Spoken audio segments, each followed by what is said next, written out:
Reis, capítulo 13. E vamos ler do verso 7 ao verso 10, e depois eu vou explicar para vocês essa história. Disse o rei Jeroboão ao homem de Deus: vem comigo a casa e fortalece-te, e eu te recompensarei. Porém o homem de Deus disse ao rei: ainda que me desses metade da tua casa, não iria contigo, nem comeria pão, nem beberia água neste lugar, porque assim me ordenou o Senhor pela sua palavra, dizendo: não comerás pão, nem beberás água, e não voltarás pelo caminho por onde foste. E se foi por outro caminho, e não voltou pelo caminho por onde viera a Betel. Ó Pai, eis aqui a tua palavra, e agora nós pedimos que tu a ilumines, para que ela nos alcance e nos atinja, para que nós sejamos de alguma forma abalroados por ela, para que ela nos choque, nos sacuda, e para que ela se imprima em nossa mente, em nosso coração, com aquela que é a tua palavra, para nos fazer viver melhor. Nós pedimos em teu nome, Jesus. Amém. Podem sentar-se. Eu não sei quantas pessoas conhecem o contexto desse texto que aqui foi lido por nós. Quem está familiarizado com o livro de Reis conhece mais ou menos a história. Mas só para recapitular, eu lhes diria que o rei Davi morreu, seu filho Salomão o sucedeu. Salomão começou muito bem, mas depois de um tempo perdeu os referenciais da sabedoria de Deus, se tornou idólatra, porque se deixou seduzir pela paixão das suas centenas de mulheres que lhe dominavam o coração. Deus dissera que o reino de Davi não seria dividido nas mãos de Salomão por amor a Davi, mas que nos dias do seu sucessor, de seu filho, assim aconteceria. E foi de fato o que veio a acontecer. Quando Salomão morreu, seu filho Roboão reinou em seu lugar, e um comandante, um general do exército de Israel, chamado Jeroboão, se insurgiu contra o filho de Salomão, Roboão. Houve uma guerra civil, o país foi dividido, e esse Jeroboão se tornou rei do reino norte de Israel, e se tornou um rei extremamente maligno, tirano, duro, de mão pesada, idólatra, feiticeiro, consultava os magos, os necromantes, os adivinhos, e oferecia sacrifícios a deuses horrendos nas montanhas, e fazia tudo quanto Deus recomendara que jamais se fizesse no meio do seu povo. E agora eles estavam profanando o altar de Deus sistematicamente, e havia sacerdotes pagos pelo rei Jeroboão para que assim o fizessem, oferecendo no altar de Deus sacrifícios a deuses estranhos, a espíritos malignos. É nesse contexto que Deus envia a sua palavra a um profeta que não tem nome. Não se sabe muito a respeito dele. Ele é apenas descrito aqui no capítulo 13 de 1 Reis como sendo um homem de Deus. E se diz que Deus chama a esse jovem profeta, ele é um moço, e diz a ele: olha, eu vou enviar você ao encontro de Jeroboão na cidade de Betel, e tu vais levar uma palavra minha a ele. E o profeta foi lá e encontrou o rei diante do altar de Deus em Betel, e ele profetizou contra o altar, dizendo: altar, altar, assim diz o Senhor, eis que um filho nascerá à casa de Davi, cujo nome será Josias, o qual sacrificará sobre ti os sacerdotes dos altos que queimam sobre ti incenso, e ossos humanos se queimarão sobre ti. E ele deu um sinal ao rei e aos que estavam presentes ali, dizendo: eis que o altar se fenderá e se derramará a cinza que há sobre ele. Quando este jovem profeta disse isso, Diz a Bíblia que o rei Jeroboão ficou tão irado que estendeu a mão assim sobre o altar, ordenando aos seus guardas, dizendo: prendei-o! Mas quando ele estendeu a mão sobre o altar, sua mão ficou enrijecida. Ele não podia mais recolher a mão, ela se retesou, se tornou mão alienígena, que ele não tinha mais nenhum controle sobre ela, ela estava lá. E ele queria puxar a mão e a mão não voltava. E o rei, desesperado, não conseguia puxar a mão de volta, e a mão estendida, e o profeta parado diante dele, e a mão do rei. E o rei disse: pelo amor de Deus, profeta, ore por mim, clame ao Senhor para que a minha mão se recolha. E o profeta orou por ele, e a sua mão então se recolheu. E o altar de Deus se partiu no meio, e as cinzas que havia no altar foram derramadas. E foi um sinal tão chocante que o rei Jeroboão olhou agora para esse jovem profeta e disse a ele: olha, vem à minha casa comer pão e beber água, porque hoje te recompensarei, diz o verso 7. O profeta, todavia, respondeu a ele dizendo: eu não posso ir contigo, ainda que me desses metade da tua casa, não iria contigo, nem comeria pão, nem beberia água neste lugar, porque assim me ordenou o Senhor, dizendo: não comerás pão, nem beberás água, e não voltarás pelo caminho por onde foste. E aí ele deixou o rei e se foi por um outro caminho, voltando para a sua cidade. Aí começa uma outra história relacionada a esse moço. Diz o verso 11 que morava em Betel, aquela cidade onde o episódio inicial ocorrera, um profeta velho. Tinha servido a Deus durante muitos anos. E vieram a ele os seus filhos, que tinham presenciado o acontecimento, chegaram em casa correndo assim, o fôlego sobressaltado, disseram: papai, papai, o senhor nem imagina o que aconteceu. Veio um profetinha, jovenzinho, sim, barba ainda rala, moço tenro, quem sabe até inexperiente, chegou lá, encarou o rei Jeroboão, disse umas verdades para o rei mandou prendê-la, a mão dele ficou retesada, o altar se partiu, o profeta teve que orar por ele, para que a mão do rei voltasse ao normal, e mais ainda, o rei queria dar recompensas enormes ao profeta, e o profeta disse: olha, não recebo, não como pão nem bebo água na tua casa, não recebo tua recompensa e não volto pelo caminho por onde vi, estou indo embora, tchau. E contaram a história ao pai, e o pai então disse: escuta, vocês sabem o caminho por onde ele foi? Os filhos disseram: nós sabemos. E ele então disse: por favor, preparem-me aí um jumento. É o Fusquinha, o carro do Itamar naqueles dias, né? Preparem-me o meu jumento, ponham lá a sela, arrumem tudo direitinho, forrem, porque eu vou atrás desse profeta.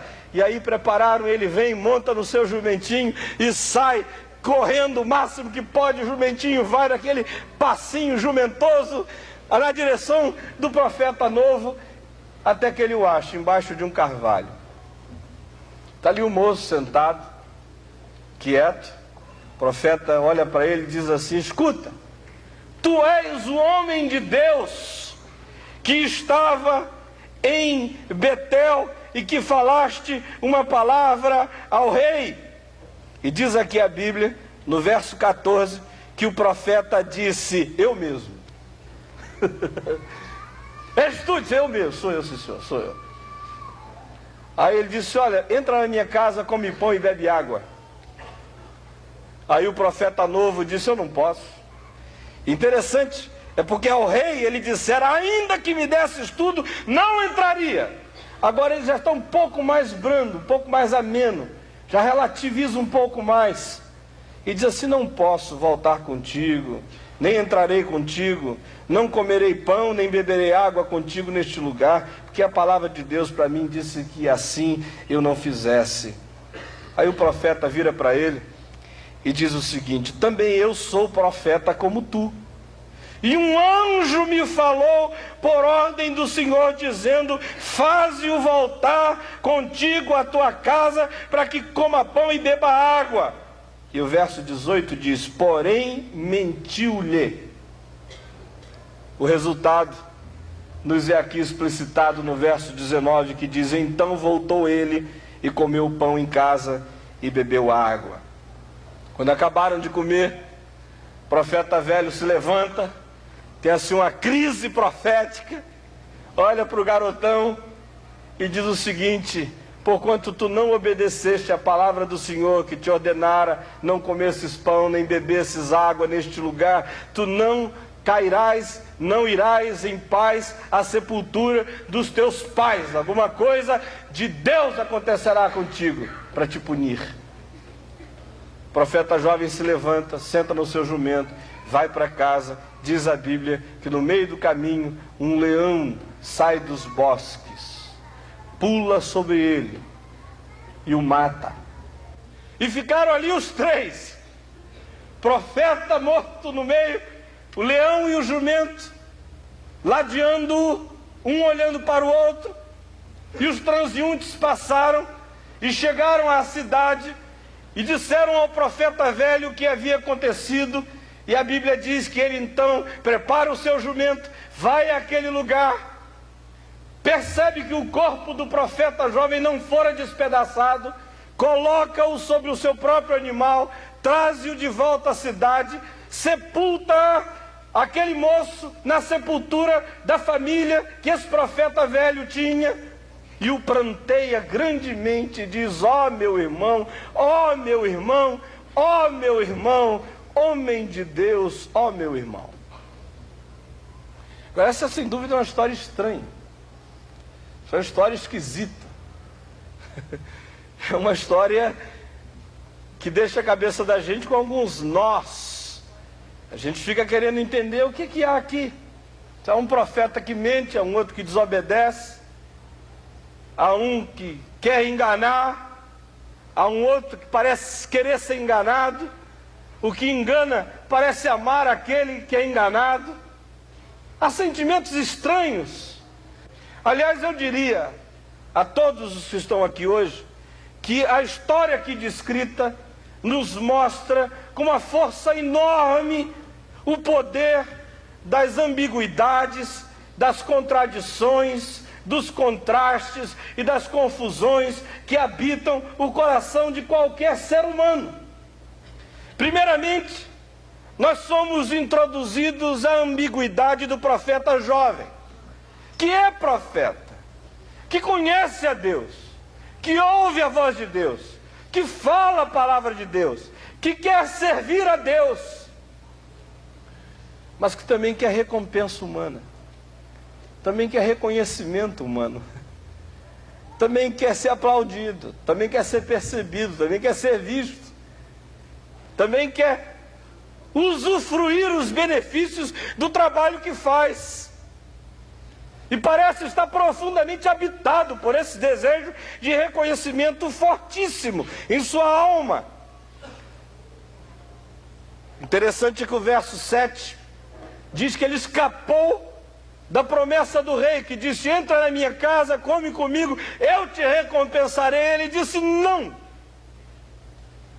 Ele consegue vencer a primeira tentação, vai voltando para a sua cidade por um outro caminho. E agora, quando esse profeta velho se aproxima dele, diz: escuta, tu és o homem de Deus. E ele diz: eu mesmo, sou eu sim. E aí ele diz: entra na minha casa, come comigo. Ele diz: eu não posso. Isso é profundamente revelador desse conflito. Eu abençoei o povo, confrontei o rei, falei em nome de Deus, milagres aconteceram, sinais se manifestaram, e agora eu tenho que me recolher a minha solidão. Posso nem receber os tapinhas, posso nem comer o panetone real, posso nem beber água mineral do rei, não posso nem receber um presente, não posso nem voltar pelo mesmo caminho para o pessoal e dizer: olha, homem de Deus, maravilha, homem de Deus. Tinha que voltar para um outro caminho solitário, onde ninguém viu nada, ninguém soube nada, aonde quem ele é e o que ele faz não é percebido, não é discernido. E aí vem esse conflito enorme, crescente aqui dentro dele. Quer ser recompensado, quer ser aclamado, quer ser percebido, quer ser valorizado, quer ser afirmado. Segunda ambiguidade que aparece aqui é do profeta velho. Que esse profeta velho é digno de ser deitado num divã dos melhores psicanalistas. Porque há um nível de conflitividade aqui enorme. Se não vejam, há uma relação de amor e ódio muito forte aqui, que é muito comum nos mais idosos. Que aí vem um moço aparecendo, aí é um ataque de nostalgia. Você, puxa vida, ai meus tempos. Eu nunca tive chance de ver o altar rachar. Nem o rei ficar com a mão estendida, esperando a palavra que ia sair de Deus por minha boca, para dizer, rei, recolhe o braço.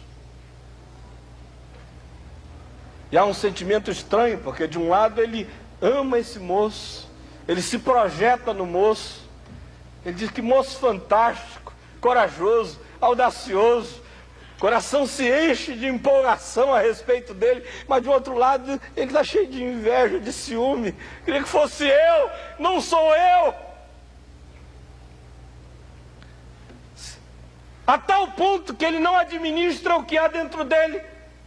Ele ama o moço, admira o moço, mas quer testar o moço, quer fustigar o moço. Deixa eu ver se ele é profeta mesmo. E vai lá e testa e o moço cai no teste.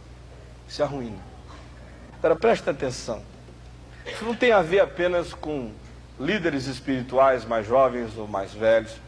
Isso tem a ver com a natureza humana, tem a ver comigo, com você. Isso acontece em qualquer lugar. Acontece com um professor mais velho que vê um professor mais novo ganhando a atenção dos alunos. Acontece numa empresa, um executivo mais velho que vê um mais jovem chegar assim a 1000 por hora. Isso acontece numa repartição pública. Isso acontece no seu trabalho, isso acontece em todo lugar. Desejo de ser reconhecido, de ser afirmado, de ser aplaudido, de ser indicado e apontado como sendo a pessoa da façanha, habita o coração de qualquer um de nós. E admiração por aqueles que são assim e ao mesmo tempo inveja e ciúme daqueles que assim são, também acontece no coração de todos nós. Por exemplo, eu estou vendo aqui muitas senhoras com cara de sogra. Acontece muito em coração de sogra, não é? Se ela vê a gata do filho dela, ser bonita, charmosa, cheirosa, exuberante, inteligente. Ela diz, puxa, que beleza, meu filho pegou um avião mesmo, não é? Coisa linda, minha norinha. E ela admira a norinha. Mas de um outro lado, ela odeia a norinha. Tomou meu filho, tomou meu lugar, tomou minha cadeira, tomou meu tempo. Não me digam que não é assim. Esse conflito aqui não acontece só entre profeta jovem e profeta velho, acontece entre seres humanos jovens e seres humanos idosos, em qualquer lugar, em qualquer situação, em qualquer hora, em qualquer contexto. Agora ouçam bem, porque eu não vim aqui hoje à noite falar exatamente sobre isso. Isso é apenas uma grande introdução para nos situar no drama que aqui está colocado para nós. Eu vim foi desejoso de pensar e de refletir nas lições que aparecem aqui nesta porção da palavra de Deus e que são fortes e são seríssimas para todos nós. E há 3 delas aqui, pelo menos, que eu gostaria que nós levássemos para casa hoje, com todo carinho, guardando-as no coração, com toda atenção. A primeira delas é aquela que diz que os momentos mais perigosos na vida são sempre aqueles que vêm depois de grandes conquistas. Gente, depois das grandes conquistas, vêm os momentos sempre mais perigosos. Se depois que você passa no vestibular, que dá uma vontade enorme de ir para um motel, para uma farra, jogar para o alto um bocado de coisa que você não negociava. Se depois de bater todo mundo como vendedor na sua empresa, de se tornar o vendedor que mais vende na região, é que dá vontade de dar uma celebrada com uma louraça na esquina. É depois de grandes momentos espirituais, de ser reconhecido como homem de Deus, é que dá vontade de passar pelo meio da multidão para todo mundo te tirar um pedaço e dizer: está aqui mesmo esse homão de Deus, e de ver teu nome afirmado ali. É depois de ver reis assim com braços sem poder recolher, esperando a palavra que sai da sua boca ser dita, para que então as coisas aconteçam. É depois dessa glória, dessa pompa enorme, que de fato eu e você mais somos fragilizados. Ao contrário do que muita gente pensa, a manhã posterior à noite da transfiguração não é uma manhã de glória, é uma manhã de enfrentamento do diabo. Vocês lembram de que Jesus se transfigura diante dos seus discípulos numa noite?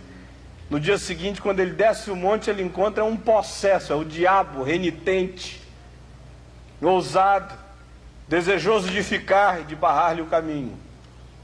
É sempre assim. É depois que os céus se abrem para ele, e ele ouve a voz do Pai, quando é batizado: este é meu filho amado, em quem eu me comprazo, que ele é levado ao deserto para ser tentado pelo diabo por 40 dias.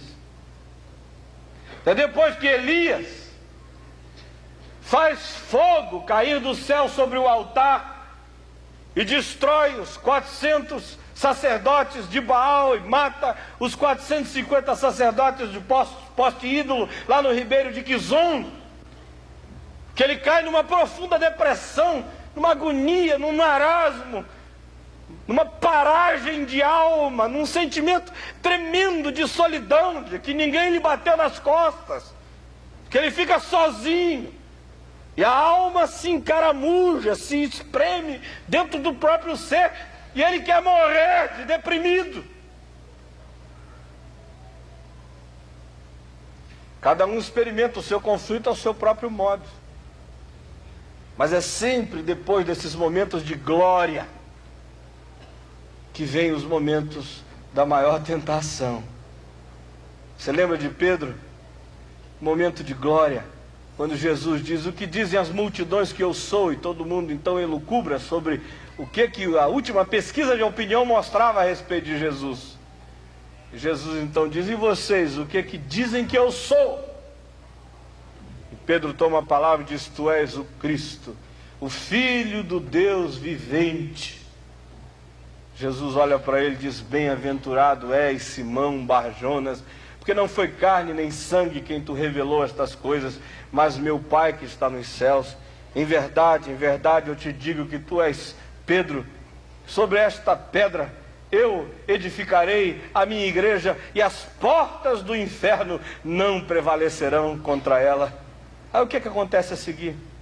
Jesus diz: em verdade eu vos digo que importa que o Filho do Homem vá a Jerusalém, que seja escarnecido, maltratado, cuspido, martirizado, seja morto e ressuscite ao terceiro dia. Aí Pedro diz: Senhor, isso jamais acontecerá contigo. E Jesus, que tinha acabado de dizer para ele: tu és bem-aventurado, olha para ele e diz: arreda, Satanás.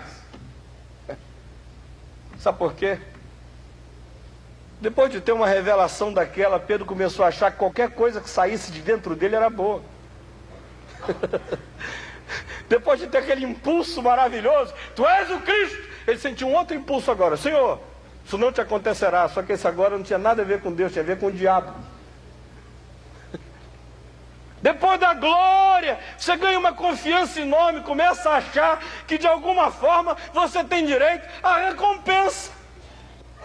A segunda lição que fica fortíssima para mim e para você aqui é aquela que diz que as relações mais perigosas na vida são sempre aquelas que misturam admiração e inveja.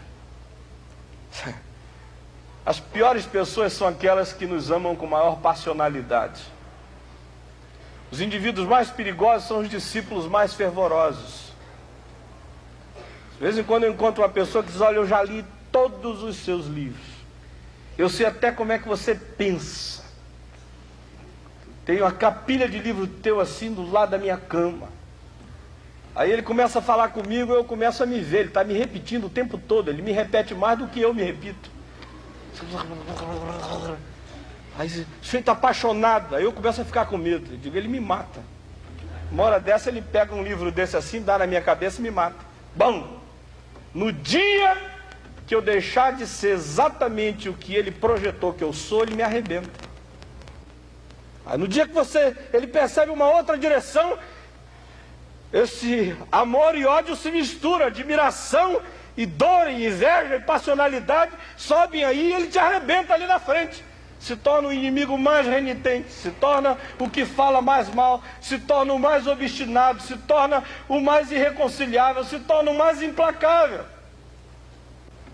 Quem é que mata as celebridades por aí? Não são, no fim das contas, os sonhos mais obcecados? E é isso que a palavra de Deus mostra aqui de alguma forma. Para que esse profeta velho ama e mata um tempo só.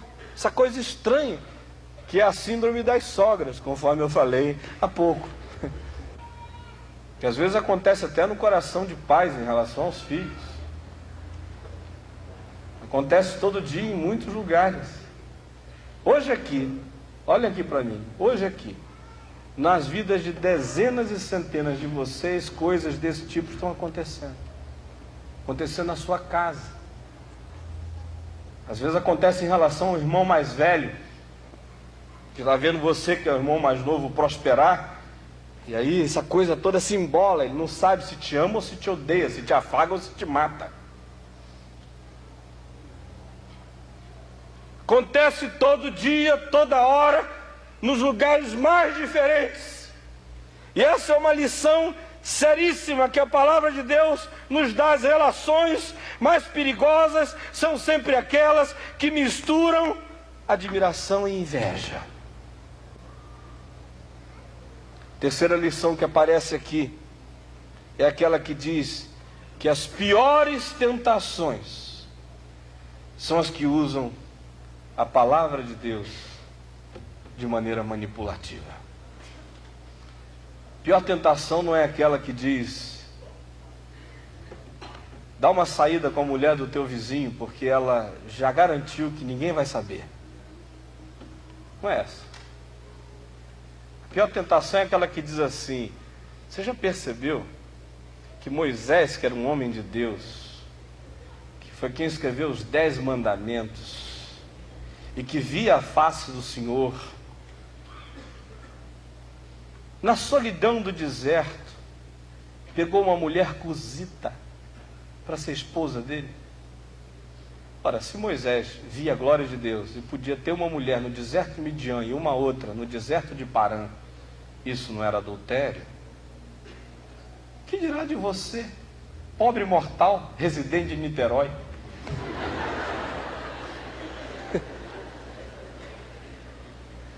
Isso é muito mais sutil, é ou não é?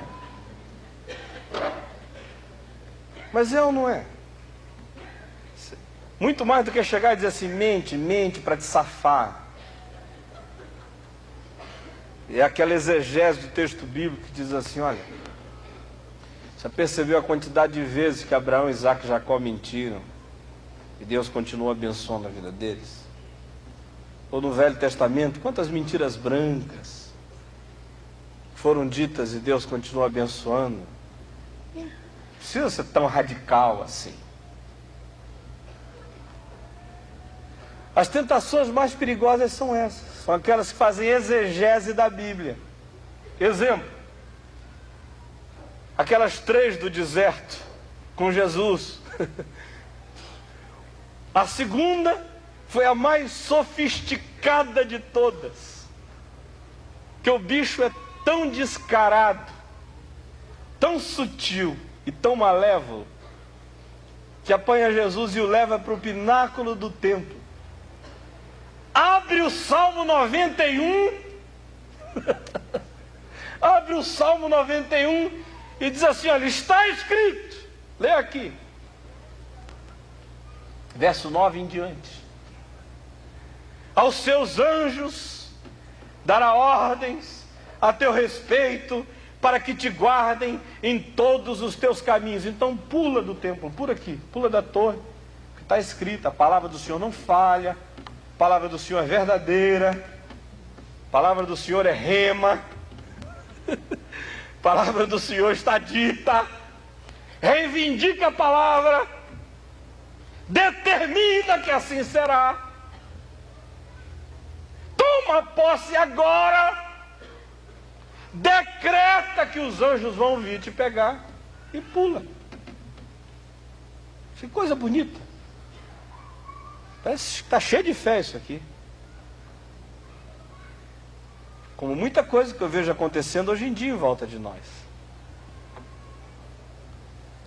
Aí o sujeito pula. Vamos lá. Em nome do Salmo 91 e da palavra infalível de Deus, eu decreto que a palavra vai se cumprir. Aí ele pula. Lá, se arrebenta lá embaixo. Se ele der a sorte de morrer, aí ele amanhece no céu, não lembra de mais nada, de que foi uma estupidez que ele fez, né? Diz, oh Senhor, que bom que eu estou aqui, e o Senhor é misericordioso e longânimo, nem lembra ele que foi mesmo uma estupidez que ele fez, por isso que ele está no céu, deixa tudo para lá. Agora, se ele dá o azar, desculpem usar uma palavra tão pagã, se ele dá o azar de não morrer, aí ele fica lá embaixo, de perna quebrada, todo arrepentado, pino para todo lado, pé estirado no hospital, com uma crise teológica enorme. Enorme. Meu Deus, a palavra não se cumpriu.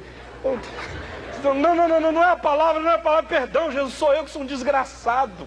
Eu que não tenho fé, que sou um verme, cínico. Eu que não presto, meu pastor lá da minha igreja tem razão.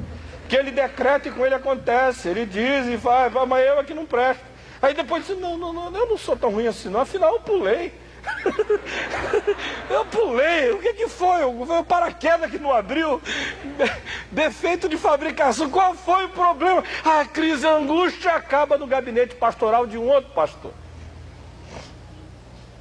Não é? Acontece todo dia. Nesses dias, cada vez mais. Especialmente porque nos dias de hoje se inventou uma teologia que tem muito pouca base bíblica. É aquela que diz que há duas palavras no Novo Testamento para diferenciar palavra de palavra. Então eles dizem que existe a palavra logos, no grego, que é a palavra eterna de Deus. E existe a palavra rema, que é a palavra apropriada, a palavra reivindicada, a palavra existencializada, a palavra momentosa, a palavra instantaneizada pelo Espírito, a palavra que é essa tua, que pode ser tirada do contexto, que não precisa ter nada a ver com a realidade anterior, ela é tua, você decreta, você toma posse, você faz com ela o que você quiser, ela vira uma palavra para você. Primeiramente eu devo dizer que no Novo Testamento os especialistas dizem a diferença entre logos e rema não existe. Existe logos, existe rema, mas são palavras sinônimas, usadas no contexto do Novo Testamento sinonimamente, sem essa diferença. E a segunda coisa que eu quero dizer é que tem muita gente quebrando a cara por causa dessa tal de palavra rema. Muita gente indo para o pináculo do templo, muita gente dizendo é minha, eu reivindico, é minha, e vai, pula e se arrebenta. Sabe por quê? Porque Deus tem uma palavra só. Deus não tem duas, não tem uma para a gente ler com calma e uma outra para a gente ler com ansiedade. Não tem uma logos e uma rema, ele tem uma palavra que permanece para sempre, a palavra dele. E essa palavra, gente, tem que ser lida com todo cuidado.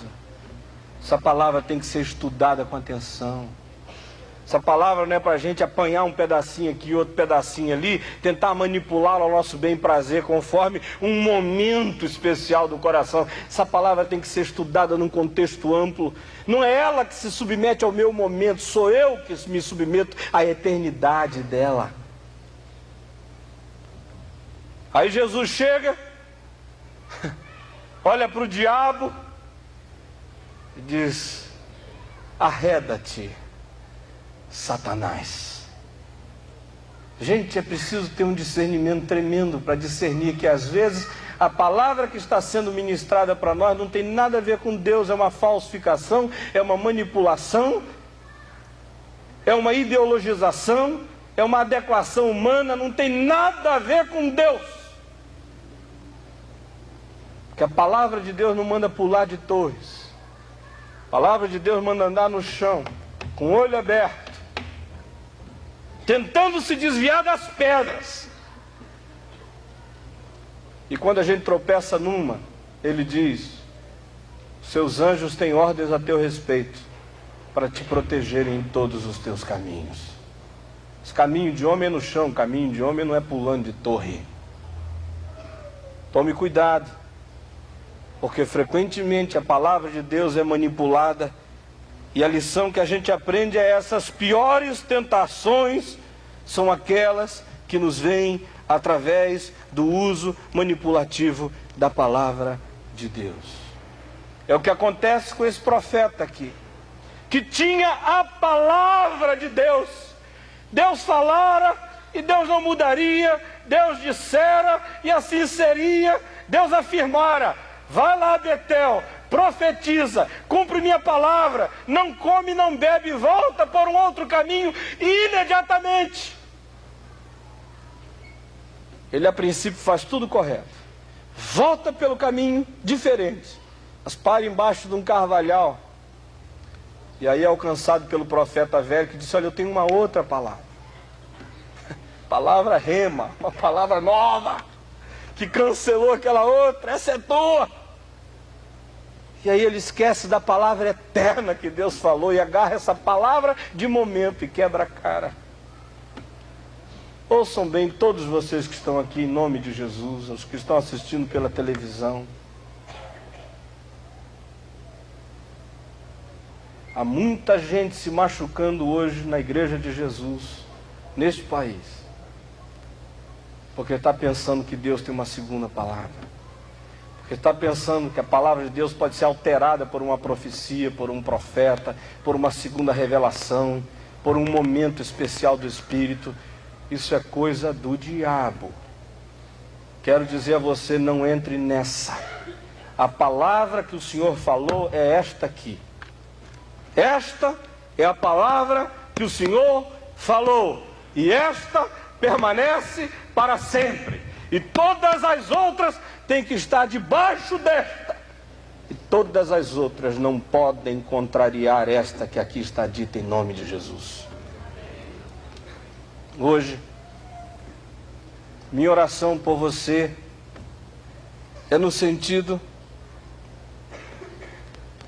de que você perceba e discirna. Quem sabe você está entrando no momento mais perigoso da sua vida.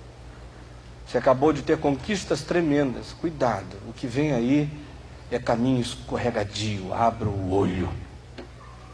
Ou quem sabe você é aquele que está aí tomado por sentimentos estranhos. Você ama e odeia, você admira e você inveja. Você está quase entrando nessa síndrome de Saul. O caminho para sair disso é saber que isso existe. E discernir essas ambiguidades dentro de nós, para que a gente tenha lucidez suficiente para começar a desatar o laço do coração. Porque isso mata nós e às vezes mata outros. E a minha oração é no sentido também de que, se há alguém aqui hoje começando a se deixar iludir por uma segunda palavra, por uma segunda revelação, por segundos caminhos, por segundas vias, por palavras de momento, cuidado. Deus fala hoje, mas Deus sempre fala hoje. de acordo com o que falou sempre. Ele não tem segunda palavra. E ainda que um anjo desça do céu e vos anuncie um outro evangelho, olhe na cara desse anjo e diga: você é anátema, você é maldito, porque eis aqui o evangelho que nos foi anunciado, e ele é inalterável, e ele vai ficar na minha vida para sempre, em nome de Jesus.